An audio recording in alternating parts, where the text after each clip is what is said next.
Bienvenidas y bienvenidos al teórico del capítulo 13, el segundo capítulo de la parte 3 de relaciones entre dos variables. En este capítulo vamos a adentrarnos en la comparación de medias de más de dos muestras. Y para eso he elegido para esta semana justamente el tema de la película Intensamente, donde de alguna manera podemos hacer la analogía de los diferentes componentes que puede haber dentro de una comparación, como 5 emociones distintas que pertenecen a una personalidad, vamos a decirlo, en vez de una persona, sino que conforman una personalidad. Y esto va a tener que ver con, de alguna manera, lo que vemos en esta semana. Así que la elección no es casual. Vamos a ver si la metáfora funciona y queda más claro a lo largo del teórico. Bien, para realizar la comparación de medias de más de dos muestras, básicamente lo que vamos a hacer es extender los principios de la prueba T que vimos la semana pasada, pero para mayor cantidad de muestras, justamente. Y la pregunta va a ser, ¿qué tan probable es que un determinado número de muestras, n muestras, sean diferentes debido solamente a los problemas del muestreo? La lógica de la pregunta es la misma que nos hacíamos para la comparación de medias de dos muestras. En el ejemplo del capítulo vamos a tener una muestra aleatoria de puntas de proyectil de 3 periodos diferentes, donde la pregunta es: ¿cambió el peso promedio de las puntas de proyectil en estos 3 periodos?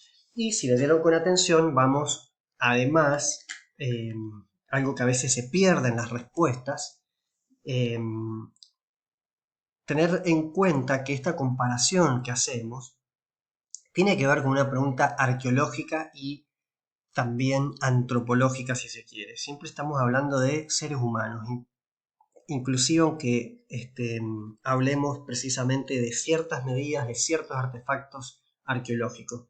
¿Cuál es la interpretación que hay detrás de esta pregunta? Bueno, si, por ejemplo, el cambio en el peso de las puntas de proyectil podría ser un proxy o un indicador de un cambio en las estrategias de caza dada por el cambio del tamaño de estas puntas de proyectil, asumiendo, por ejemplo, que ustedes también se distraen con los muñequitos, y bueno, asumiendo que esos cambios en el tamaño pudieron estar vinculados a el, digamos, interés específico de cazar especies más pequeñas o más grandes dentro de lo que serían los recursos que consumieron las poblaciones del pasado. Entonces, para ver si en este periodo de tiempo hubo un cambio en las estrategias de caza, donde se empezaron a cazar especies más pequeñas y se dejaron de cazar especies más grandes, es que nos fijamos específicamente en una variable de medida, como el peso, en artefactos arqueológicos como las puntas de proyectil.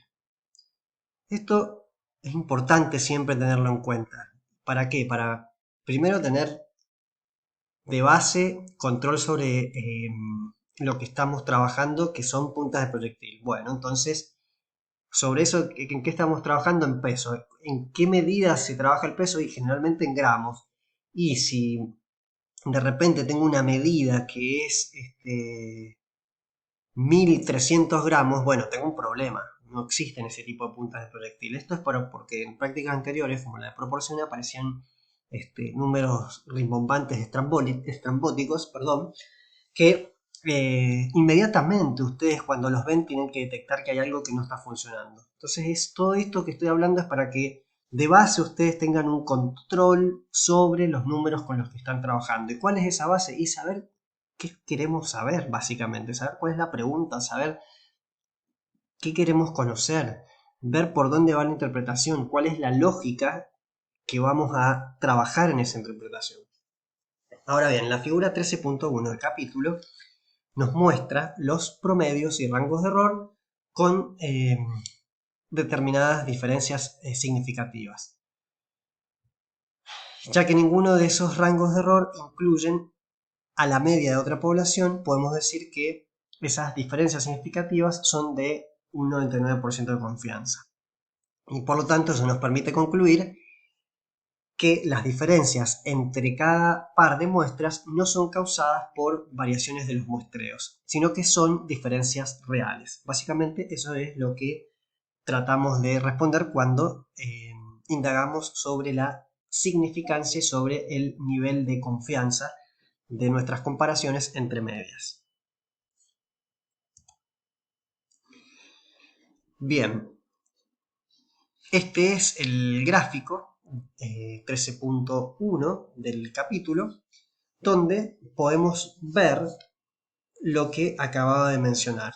Y lo vemos no solamente en el gráfico de balas, sino también en el gráfico de caja y puntos. En el gráfico de caja y puntos, como ya veníamos diciendo en todo lo que es el curso, es una forma de escribir cómo se presentan nuestros datos, ver la dispersión con los valores adyacentes, ver en la caja el 50% de los números, ver dónde se ubica la mediana, ver si hay una cierta asimetría o no, ver también si hay presencia de valores atípicos, que no sería el caso, y poder realizar rápidamente una comparación de medianas. Recuerden, fíjense la escala, ya lo hablamos en la clase anterior, lo repetimos, que si bien son similares, presentan casos muy distintos, o sea, presentan información muy distinta. Esto es información descriptiva de nuestros lotes, de cada periodo del arcaico, temprano, medio y tardío. Y aquí tenemos la comparación de las medias con los diferentes niveles de confianza. Y una vez más vamos a reafirmar cómo se realiza esta interpretación. Recuerden que la media, que se ubica en el centro de estos pilotes, llamémosle así, que nos dan los diferentes niveles de confianza, 80 en la parte más gruesa, 95 y 99, esos pilotes no deben coincidir en ningún momento con la media de los otros lotes. Y este sería el caso. Por eso es que en la filmina anterior, en la oración anterior, decíamos que tenemos un nivel de significancia por encima del 99%. O sea, un nivel de confianza, perdón, que está por encima del 99%. Por lo tanto, las diferencias de las medias entre los tres periodos para el peso en gramos, fíjense cómo el gráfico pone la nomenclatura en gramos, es muy significativa. Ahora bien, antes de adentrarnos en las próximas fórmulas y la próxima lógica detrás de lo que vamos a proponer en este teórico, vamos a explorar qué sucede con cada uno de los lotes en un gráfico de tallo y hojas cuando comparamos los lotes de cada periodo como si tuvieran la misma media. Esto no aparece en la edición en castellano, pero por eso les he subido la edición en inglés. Y también por eso se los cuento ahora, para que, si bien pueden ver las imágenes en la versión en inglés y tener toda la referencia en el texto en español, acá lo podemos también hablar entre nosotros ahora. Fíjense cómo, además de hacer esta comparación de la dispersión y el nivel, dispersión y nivel, dispersión y nivel de cada uno de los tres lotes, asumiendo y haciendo un retoque como que la media sería la misma, fíjense que en todos los casos está en torno a el 5, esto se compara de alguna manera con todos los valores de los tres lotes juntos haciendo el mismo artilugio, digamos. Entonces podemos comparar en este gráfico la media y la dispersión de los tres lotes y la suma de todos los tres lotes, que acá en este caso se han reemplazado los números por la letra que representa cada periodo, E de early, M de middle, late, L de late, y acá todos los valores juntos. Esto nos permite ya de por sí comparar cómo se comportan si asumiéramos que los tres lotes y la suma de los tres lotes tendrían la misma media. Esto es para que intuitivamente y gráficamente exploren cómo sería el nivel y la dispersión si asumiéramos esta cuestión sobre la ubicación de todos los valores de los tres lotes con una media igual. Ahora, ¿qué sucede cuando observamos la realidad? Para cada lote, tal cual como se presentan en los datos reportados y que fueron medidos y que fueron vistos en los gráficos anteriores, en los gráficos de caja y punto, y que también se pueden ver en valor numérico en gráficos de tallo y hoja en el libro guía. Bueno, fíjense cómo la dispersión en realidad es distinta y el nivel es distinto. Acá el nivel está para cada lote como corresponde en diferentes lugares, tanto para el periodo temprano, medio y tardío.